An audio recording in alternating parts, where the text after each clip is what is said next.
Hello friends, welcome to our YouTube channel. आज की video में हम लोग डिस्कस करेंगे सीटेट का 27 जनवरी 2023 का पेपर, जो कि पेपर 2 है, यानी जूनियर लेवल का पेपर है। तो इसी को आज हम लोग डिस्कस करने वाले हैं। जितने भी मैथमेटिकल क्वेश्चन यानी 20 जो मैथमेटिकल क्वेश्चन होंगे उन सभी को हम लोग वन बाई वन डिस्कस करेंगे। तो पहला क्वेश्चन आप लोगों को स्क्रीन पर दिख रहा होगा, 3 सही 1/7 भाग -3। बहुत सिंपल क्वेश्चन है। सबसे पहले 3 सही 1/7 को हम लोग साधारण भिन्न में चेंज करेंगे। तो 3 और 7 की गुणा करेंगे 21, 21 में 1 जोड़ेंगे 22, तो 22/7 हो गया। अब यहां पे भाग -3। अब हम लोगों ने बात की थी कि अगर भाग होता है तो भाग की जगह पे गुणा कर देते हैं और इधर वाली संख्या को पलट देते हैं, तो ये हो जाएगा 1/-3। अब 22 और 1 की गुणा होगी 22 और 7 और 3 की गुणा होगी 21। चूंकि माइनस का चिन्ह है इसलिए माइनस लगा देंगे, तो -22/21 हमारा ऑप्शन नंबर 4 सही हो जाएगा। तो बहुत सिंपल क्वेश्चन था। 3 सही 1/7 भाग -3 बराबर है, तो हम लोगों ने साधारण भिन्न में चेंज किया, भाग की जगह गुणा किया और इसको सॉल्व कर लिया। -22/21 हमारा आंसर हो गया। नेक्स्ट है क्वेश्चन नंबर 2। ये भी बहुत आसान क्वेश्चन है। 8 का स्क्वायर, तो 8 का स्क्वायर कितना 64 होता है। 4 का क्यूब, तो 4 चक्कू 16 चक्कू 64 होता है, तो 64 से 64 कैंसिल हो जाएगा, हमारा आंसर आ जाएगा 1। ऑप्शन नंबर 2 इसका राइट आंसर हो जाएगा। सिंपल। 8 का स्क्वायर सबको पता है, 4 का क्यूब सबको पता है, 64/64 मतलब 1 हमारा आंसर होगा। नेक्स्ट है क्वेश्चन नंबर 3। किसी वर्ग को 9 समान वर्गों में विभाजित किया जाता है, जिसमें से 5 वर्गों को छायांकित कर दिया जाता है। यदि इस छायांकित भाग को एक ऐसी भिन्न में व्यक्त किया जाता है जिसका अंश 25 है, तो हर क्या होगा। देखने में काफी लंबा चौड़ा सवाल लग रहा है, लेकिन बहुत ही आसान, एक लाइन का आंसर है, एक लाइन का सवाल है। कह रहा है 9 समान वर्गों में विभाजित किया जाता है, यानी कोई चीज है उसको हम लोगों ने कितना भाग कर दिया, टोटल जो हम लोगों ने भाग किए वो 9 कर दिए, जिनमें से 5 वर्गों को छायांकित कर दिया जाता है। यानी छायांकित जो भाग हो गया वो हमारा हो गया 5, छायांकित भाग 5। अब इसको अगर हम लोग भिन्न में लिखेंगे तो कितना हो जाएगा 5/9। टोटल हमारे भाग है 9, उसमें से 5 छायांकित है, यानी 5/9 में लिख दिया। यदि इस छायांकित भाग को ऐसे भिन्न के रूप में व्यक्त किया जाता है जिसका अंश 25 है, यानी अंश जो है यहाँ पर 25 हो, तो हमारा हर क्या होगा। तो अगर 5 है तो 5 में अगर हम लोग 5 से गुणा कर देंगे तो 25 हो जाएगा। अगर ऊपर 5 से गुणा करेंगे तो नीचे भी 5 से गुणा कर देंगे, नीचे हो जाएगा हमारा 45। तो इस क्वेश्चन का हर जो हो जाएगा ऑप्शन नंबर 3 हो जाएगा, 45 हमारा राइट आंसर हो जाएगा। सिंपल सा। टोटल भाग 9 थे, छायांकित भाग हमारे 5 थे, तो अगर भिन्न में लिखेंगे तो 5/9 लिख देंगे। 5 को हमें 25 बनाना है, तो 5 से गुणा कर दी, 25 हो गया।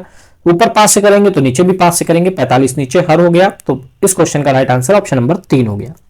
Next question number 4। -1.1 और गुणा 1.2 तो इसमें बस एक चीज समझने वाली है कि यहां पर जैसे लिखा -1.1 गुणा, अगर हम लोग देखेंगे 1.21 जो है 1.1 का स्क्वायर होता है और घात -2, क्योंकि हम लोग अगर देखें 11 का स्क्वायर अगर निकालेंगे तो 121 होगा।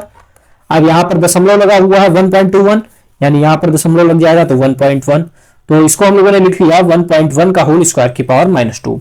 पिछला जो जूनियर का पेपर था उसमें हम लोगों ने डिस्कस किया था, अगर इस तरीके से लिखा है a⁴n, तो ये हो जाएगा a⁴mn।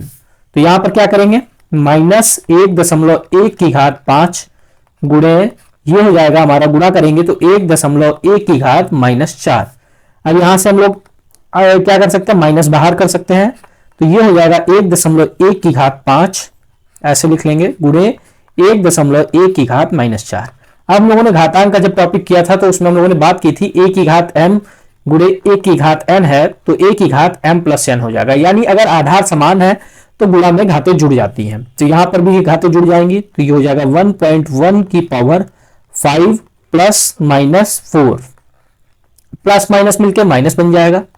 1.1 की पावर 5 -4, तो यहां पर माइनस रहेगा, ये हो जाएगा 1.1 की पावर, ये 5 में से 4 गया, प्लस का 1, तो 1 का मतलब है -1.1। आंसर हो जाएगा हमारा ऑप्शन नंबर फर्स्ट।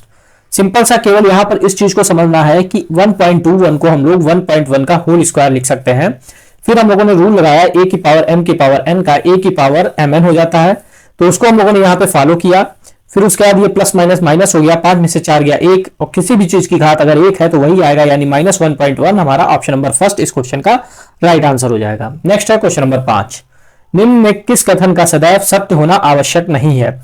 पहला है 3 क्रमागत प्राकृतक संख्याओं का योग 3 का एक गुणज होता है। तो अगर तीन क्रमागत संख्या मान ली जाए, हम लोग मान ले एक क्रमागत संख्या x है, दूसरी x+1 है, तीसरी x+2 होगी, क्योंकि पहली क्रमागत कह रहा है तो एक जोड़ देंगे, फिर उसमें एक जोड़ देंगे, तो ये हमारी तीन क्रमागत संख्या आ गई। अगर इसको हम लोग सॉल्व करेंगे, x x x मिलकर 3x हो जाएगा, 2 और 1 मिलकर 3 हो जाएगा। तो यहां से अगर 3 कॉमन कर लेंगे तो बचेगा x+1। अब ये देखिए 3 का गुणज है, तो ये पहले वाले जो है बिल्कुल सही है। हमसे पूछा कौन आवश्यक नहीं है। दूसरा देखते हैं, दो विषम संख्याओं का गुणनफल 3 से विभाज्य होता है, तो यही हमारा राइट आंसर हो जाएगा, क्योंकि मान लो दो विषम संख्या है, हम लोग मान लेते हैं 5 और 7 है, अगर इनकी गुणा करेंगे तो ये 35 हो जाएगा, और 35 जो है 3 से विभाजित नहीं होगा पूरा पूरा, तो यही ऑप्शन हमारा हो जाएगा, सदैव सत्य होना आवश्यक नहीं है, ऑप्शन नंबर 2 इसका राइट आंसर हो जाएगा। नेक्स्ट देखते हैं, चार क्रमागत सम संख्याओं का योगफल 4 से विभाज्य होता है, तो हम लोग मान लेते हैं 1 2 4 6 8, ये चार क्रमागत सम संख्या है, इनको जोड़ देते हैं, 8 6 14, 4 18 और 2 20 हो गया। अब 20 को अगर 4 से डिवाइड करेंगे पूरा पूरा हो जाएगा 5, यानी ये वाला जो कथन है सही है। किसी विषम संख्या का स्वयं से गुणनफल एक विषम संख्या है, मान लो 7 है, 7 का स्वयं से गुणनफल यानी 7 से गुणनफल 49 होगा, जो कि एक विषम संख्या है, ये भी कथन सही है। तो गलत कथन पूछ रहा था, ऑप्शन नंबर 2 इस क्वेश्चन का राइट आंसर हो जाएगा। नेक्स्ट देखते हैं क्वेश्चन नंबर 6। किसी परीक्षा में 120 प्रश्न पूछे गए, क्योंकि इसमें निगेटिव मार्किंग होती थी, इसलिए रीना ने 15 प्रश्नों को हल नहीं करने का निश्चय किया। प्रत्येक प्रश्न के लिए 2 अंक थे, इसमें 80% प्रश्नों के सही उत्तर सही थे, एक गलत उत्तर के लिए 1 अंक की कटौती की जाती है। इस परीक्षा में रीना ने कितने अंक प्राप्त किए? तो टोटल पहले हम लोग लिख लेते हैं, टोटल जो क्वेश्चंस हैं हम लोगों के वो है 120। अब इसमें से कह रहा है कि रीना ने 15 प्रश्नों को हल ना करने का फैसला किया, तो इसमें से 15 माइनस कर देंगे तो ये बचेगा 105, यानी 105 क्वेश्चंस को उन्होंने हल किया। अब प्रत्येक प्रश्न के लिए 2 अंक थे, उसके 80% प्रश्नों के उत्तर सही थे, यानी 105 उसने अटेम्प्ट किए क्वेश्चन और उसमें से 80% उसके सही निकले, तो 80 से गुणा कर देंगे, सही क्वेश्चन निकाल लेंगे। 0 से 0 काट दिया, 2 से काट दिया 2 चौको 8, 2 पंचे 10, 5 से काट दिया 5 दूनी 10, 5 एकम 5, ये हो गया 21 गुणे 4। 21 गुणे 4 का मतलब हो गया 4, 4 दूनी 8, 84, यानी टोटल उसने अटेम्प्ट किया 105, उसमें सही जो क्वेश्चन किए वो 84 किए। अब गलत भी हम लोग निकाल सकते हैं, 5 में से 4 गया 1, 10 में से 8 गया 2, यानी 84 जो करेक्ट, अगर हम लोग बात करें करेक्ट जो क्वेश्चन है वो हम लोगों के क्वेश्चन है 84। और इनकरेक्ट की बात करें तो इनकरेक्ट जो क्वेश्चन है वो हमारे 21 है। अब कह रहा है कि प्रत्येक सही जो है उसके लिए 2 अंक मिलता है, तो 2 अंक मिलेगा, तो ये हो जाएगा 4 दूनी 8, 8 दूनी 16, 168 अंक उसको मिलना चाहिए था, लेकिन कह रहा है कि एक गलत उत्तर के लिए 1 अंक की कटौती कर ली जाती है, यानी 21 गलत हुए तो 21 नंबर की कटौती कर ली गई। 168 उसने सही नंबर प्राप्त किए, लेकिन निगेटिव में उसका 21 चला गया, तो 8 में से 1 गया 7, 6 में से 2 गया 4, 1, यानी 147 अंक उसने प्राप्त किए। तो सबसे पहले हमको पता था टोटल क्वेश्चन 120 है, 15 उसने नहीं किए, यानी 105 क्वेश्चन उसने अटेम्प्ट किए। अब 105 में उसने 80% सही किए, तो 80% निकाल के 84 आ गया, यानी 84 क्वेश्चन उसने सही किए। 105 उसने टोटल जो है अटेम्प्ट किए, 84 उसमें सही किए, तो उसने 21 गलत कर दिए। अब करेक्ट के लिए यानी सही के लिए मिलता है 2 नंबर, तो 168 नंबर मिल गया। इनकरेक्ट यानी गलत के लिए काटा जाता है 1 नंबर माइनस का, तो 21 नंबर उसका काट लिया गया। 168 नंबर जो है उसने सही के लिए प्राप्त किए, 21 उसके निगेटिव में चले गए, तो 147 नंबर उसको प्राप्त हुए। ऑप्शन नंबर 2 इसका राइट आंसर हो गया। नेक्स्ट क्वेश्चन नंबर 7, किसी प्राकृतिक संख्या का 3 गुना उस संख्या से 18 अधिक है। मान लेते हैं प्राकृतिक संख्या x है, अब कह रहा है इसका 3 गुना उस संख्या से 18 अधिक है, यानी उस संख्या से अगर संख्या में 18 जोड़ देंगे तो हमारा बराबर हो जाएगा। या इस इक्वेशन को ऐसे भी बनाया जा सकता है, संख्या का 3 गुना उस संख्या से 18 अधिक है। जब भी कहेगा 18 अधिक है या कम है तो यहां पर लगाएंगे माइनस का चिन्ह और x करके इक्वल कर देंगे 18 के, दोनों सेम है, पक्षांतर करके यही चीज आएगी, तो ये हो गया 3x माइनस x बराबर 18, 2x बराबर 18, x बराबर 9, तो वह संख्या क्या हो गई 9 हो गई। ऑप्शन नंबर 3 सही हो गया। बहुत सिंपल क्वेश्चन था, संख्या का 3 गुना उस संख्या से 18 अधिक है, यानी दोनों का जो अंतर है वो 18 है, 18 कर दिया हम लोगों ने, x बराबर 9, ऑप्शन नंबर 3 इस क्वेश्चन का आंसर मिल गया। अब क्वेश्चन नंबर 8 है, जॉर्ज ने किसी बैंक में 15,000 चक्रवृद्धि ब्याज की दर 10% वार्षिक दर पर जमा किए, जबकि ब्याज वार्षिक संयोजित होता है, 2 वर्षों के बाद उसे कितना ब्याज मिलेगा।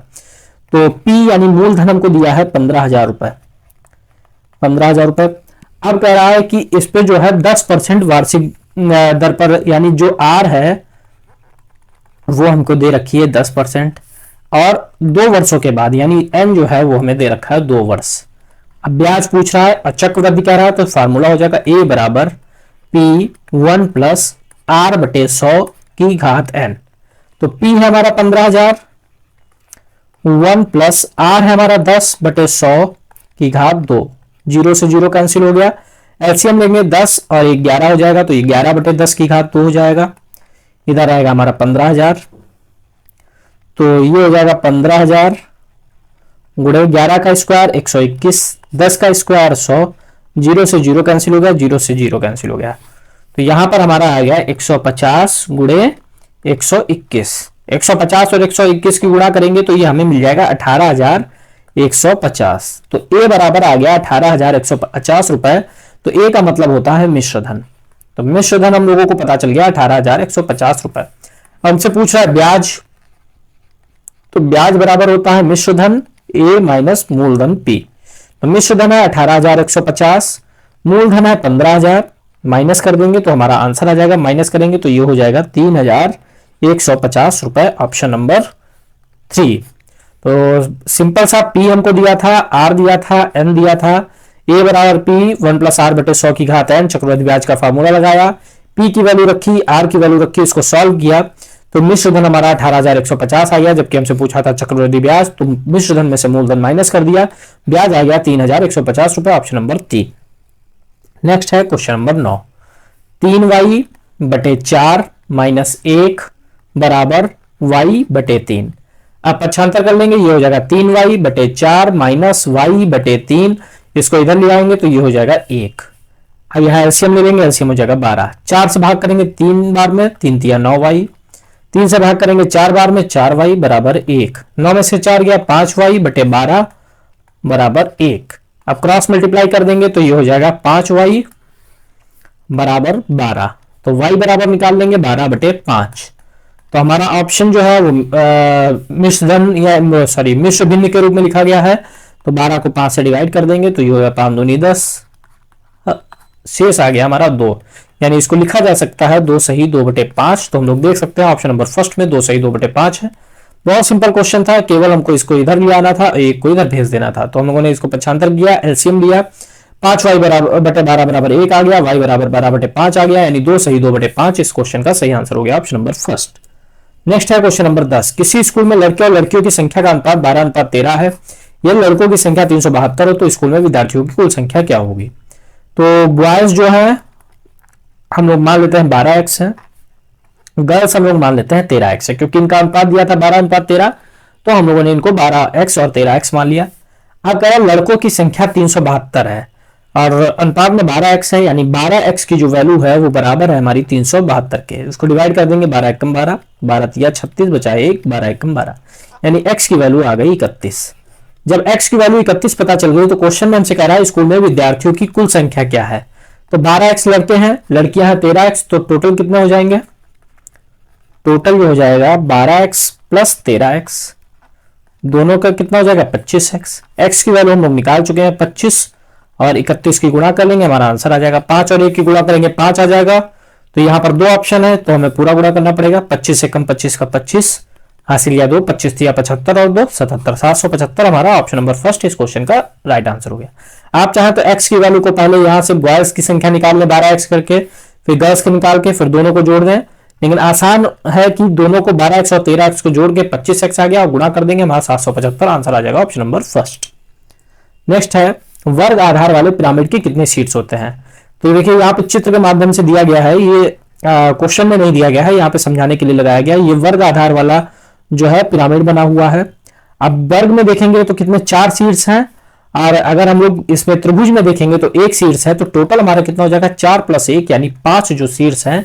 तो ऑप्शन नंबर 3 हमारा सही हो जाएगा। तो वर्ग आधार वाला जितना भी पिरामिड रहेगा उसमें शीर्षों की संख्या है वो 5 रहेगी। नेक्स्ट है किसी चतुर्भुज के 3 कोण बराबर हैं, चौथे कोण की माप 120 है, प्रत्येक समान कोण की माप क्या होगी? बहुत आसान क्वेश्चन है, क्योंकि त्रिभुज के चारों कोणों का योगफल 360 होता है। अब 3 कोण बराबर कर रहा हम लोग मान लेते हैं, एक कोण x, दूसरा भी x हो जाएगा, तीसरा भी x हो जाएगा, चौथा कोण 120 दिया है, चारों कोणों का योगफल कितना होता है 360 होता है। तो यहाँ प्लस कर देंगे और बराबर कर देंगे 360 के, ये होगा 3x, इसका पक्षांतर कर देंगे 360 - 120, माइनस करेंगे 0, 6 में से 2 गया 4, 3 में से 1 गया 2, 3x बराबर 240, x बराबर 240 बटे 3, x बराबर 3 अट्ठे 24, 80, यानी x की वैल्यू आ गई 80। हमसे कह रहा है प्रत्येक समान कोण की माप क्या है, तो प्रत्येक समान कोण की माप हो जाएगी 80, क्योंकि हम लोगों ने x x से माना था, तो ये 80 80 80 हो जाएंगे। ऑप्शन नंबर 4 इसका आंसर हो जाएगा। बहुत सिंपल क्वेश्चन है। कह रहा प्रत्येक 3 सब कोण बराबर है, x x x मान लिया हम लोगों ने, एक 120 है, चारों का योगफल 360 होता है। इसको सॉल्व कर लिया, x की वैल्यू हमारी आ गई 80। नेक्स्ट है क्वेश्चन नंबर 13। यदि किसी चतुर्भुज के 3 बहिष्कोण 50 100 150 हैं, तो चौथे बहिष्कोण के संगत आंतरिक कोण का मान क्या होगा। तो मान लो इस तरीके से हमारा एक चतुर्भुज है। अब कह रहा है कि इसके बहिष्कोण दिए हैं। एक बहिष्कोण, बहिष्कोण का मतलब बाहर का कोण, ये 50 हो गया। दूसरा बहिष्कोण ये 100 हो गया। और तीसरा जो बहिष्कोण होगा, यहां से हम लोग देखते हैं 50 हो गया, 100 हो गया, ये हो गया हमारा 150। और चौथे बहिष्कोण का हम लोगों को माप बतानी है। तो चौथा बहिष्कोण हम लोग मान लेते हैं x। तो जो त्रिभुज के जो आंतरिक कोण है उनका योगफल भी 360 होता है, और बाहर के जितने भी चारों कोण है उनका योगफल भी 360 होता है। तो एक कोण x है, एक 150 है, एक 50 है और एक 100 है। चारों का योगफल हो जाएगा 360 के बराबर। 150 50 मिलकर 200, 200 और 100 300, x प्लस 300 बराबर 360। x बराबर 360 माइनस 300, तो x की वैल्यू आ गई 60। x की वैल्यू हमें 60 पता चल गई, यानी ये हमारा बहिष्कोण, चौथा बहिष्कोण जो है वो 60 पता चल गया। अब कह रहा है इसके अंतर्गत संगत आंतरिक कोण का मान निकालना है।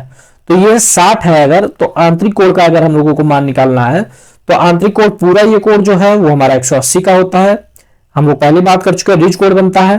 तो अगर ये 60 है तो ये हमारा 120 बचेगा, क्योंकि टोटल होता है हमारा 180, उसमें से एक बाहर वाला में 60 पता है, अंदर वाला हम लोग निकाल लेंगे, 120 हो जाएगा। ऑप्शन नंबर 4 हमारा इस क्वेश्चन का आंसर हो जाएगा। कुछ नहीं, केवल कह रहा है बहिष्कोण, तो जिस तरीके से आंतरिक कोण का योगफल 360, उस तरीके से बहिष्कोण के योगफल का 360। तो 3 हमें दिया है 50 100 150, हमने चौथा x मान लिया, चौथा बहिष्कोण हमने 60 निकाल लिया। अब इसके संगत आंतरिक पूछा है, तो इस तरह रुजुरेखा पे बनेगा कोण। तो अगर हमको एक 60 दिया है तो अंदर वाला कोण हमारा 120 हो जाएगा, क्योंकि ये टोटल जो है हमारा 180 होता है। Next question number 14। कुछ अंग्रेजी अक्षर सममित संरचना को दर्शाते हैं। निम्नलिखित में से कौन सा अक्षर संरचना के क्षैतिज एवं ऊर्ध्वाधर अक्षर दोनों के प्रति रैखिक सममित नहीं है। यानी इसमें बताना है कि कौन सी ऐसी ऑप्शन है, कौन सा ऐसा ऑप्शन है जिसमें ऊर्ध्वाधर और क्षैतिज सममित रेखा नहीं है। तो पहला ओ है, तो ओ में क्षैतिज देख ऐसे काटेंगे तो बराबर बराबर है, दोनों में सेम आकृति आएगी है, और ऐसे देखेंगे तो भी सेम आकृति इधर इधर आएगी, ये वाली और ये वाली, यानी कि इसमें ऊर्ध्वाधर भी है क्षैतिज भी है। नेक्स्ट एक्स देखते हैं, तो एक्स में अगर सीधा सीधा इसको काटेंगे तब भी हमारा सेम आकृति आएगी, ऐसे काटेंगे तब भी आएगी, इसमें भी ऊर्ध्वाधर क्षैतिज है। तीसरा देखते हैं एच, तो एच में अगर हम लोग ऐसे काट देंगे तब भी सेम आकृति है, ऐसे काट देंगे तब भी सेम, इसमें भी ऊर्ध्वाधर क्षैतिज है। और लास्ट में यू है, तो यू में अगर हम लोग देखेंगे ऐसे काटेंगे तो हमारी क्षैतिज नहीं आएगी, ऐसे काटेंगे तो केवल ऊर्ध्वाधर मिलेगी। तो यू में केवल इस तरीके से ऊर्ध्वाधर है, क्षैतिज नहीं है, यानी ऑप्शन नंबर 4 हमारा राइट आंसर हो जाएगा। क्योंकि पूछ रहा था कौन सा है ऐसा है जिसमें ऊर्ध्वाधर और क्षैतिज नहीं है, ऑप्शन नंबर 4 हमारा इस क्वेश्चन का राइट आंसर हो जाएगा। Question number 15। निम्नलिखित में से कौन एक पाइथागोरन त्रिक है। तो पाइथागोरन त्रिक निकालने को जब बोलेगा तो 3 हम लोगों को इस तरीके से डिजिट दी होंगी, उसमें जो सबसे बड़ी डिजिट होगी वो हमारी कर्ड हो जाएगी। जैसे पहला ऑप्शन है तो इसमें सबसे बड़ा जो है वो कर्ड होगा 61, और बाकी जो है वो हमारी अन्य भुजाएं हो जाएंगी 60 और 11। अब हम लोग पाइथागोरस प्रमेय में जानते हैं कि कर्ड का स्क्वायर जो है वो लंब का स्क्वायर और आधार के स्क्वायर के योग के बराबर होता है। तो इसमें हम किसी को भी लंब और आधार मान लेंगे, उससे अंतर नहीं पड़ेगा, क्योंकि यहाँ पे हमें नहीं दिया है कौन लंब है कौन आधार है। कर्ड हमारा फिक्स रहेगा, 61 जो सबसे लंबी भुजा होगी वही होगी। लंब हम लोग मान लेते हैं 60 है और आधार मान लेते हैं 11 है। तो 61 का अगर हम लोग स्क्वायर निकालेंगे तो 61 का होता है 37 21, आप लोग निकाल के देख सकते हैं। 61 का स्क्वायर 37 21, 60 का निकालेंगे 3600, 11 का स्क्वायर 121, तो जोड़ देंगे ये 1 2 6 7 3, यानी 37 21 बराबर 37 21। ऑप्शन नंबर फर्स्ट ही हमारा सही हो गया। बाकी आप लोग ट्राई करके देख सकते हैं। कर्ड को जो है बड़ी भुजा मान लेना, जैसे यहाँ 45 है तो कर्ड 45 हो जाएगा, यहाँ पर सबसे बड़ा 20 है तो 20 हो जाएगा, यहाँ पर 85 है 85 हो जाएगा। बाकी लंब और आधार लेके आप लोग देख सकते हैं। फिलहाल इस क्वेश्चन का जो है सही आंसर हो गया, ऑप्शन नंबर 1 हो गया। Next question number 16। किसी आयत की लंबाई उसकी चौड़ाई की दुगनी है, यदि इसका परिमाप 16.16 सेंटीमीटर है, इसका क्षेत्रफल लगभग होगा। तो कह रहा है आयत की लंबाई उसकी चौड़ाई की दुगनी है। चौड़ाई हम लोग मान लेते हैं बी जो है वो एक्स है और एक्स सेंटीमीटर, लंबाई जो है 3 गुनी है यानी 3x हो गया, 3x सेंटीमीटर।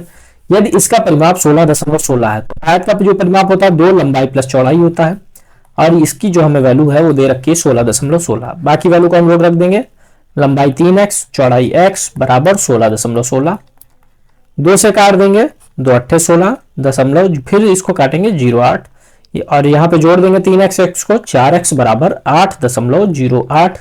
4 से डिवाइड कर देंगे, 4 दूनी 8 दशमलव 0 4 दूनी 8, तो x की वैल्यू आ गई 2.02।